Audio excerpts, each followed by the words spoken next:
Thyroid என்றால் என்ன? Thyroid என்பது மனிதர்களின் கழுத்தில் இருக்கும் பட்டாம்பூச்சி வடிவ சுரப்பியாகும்.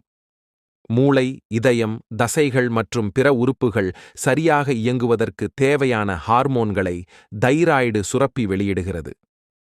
உடல் தனக்கு கிடைக்கும் ஆற்றலை பயன்படுத்திக் கொள்ளவும் கதகதப்புடன் வைத்துக் கொள்ளவும் இது உதவுகிறது.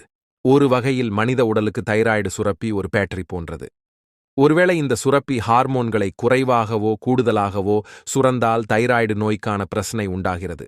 மனித உடலுக்கு தேவையான அளவு ஹார்மோன் தைராய்டு சுரப்பியால் சுரக்கப்படாவிட்டால் இது ஹைப்போதைராய்டிசம், ஹைப்போதைராய்டிசம் எனப்படும். சொல்லப்போனால் பொம்மையில் பேட்டரி தீர்ந்து போனது போலத்தான்.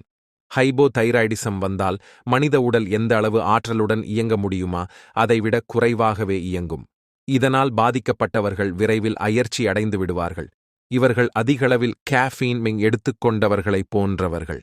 அதிக பசி, அதிக வியர்வை உண்டாகும்.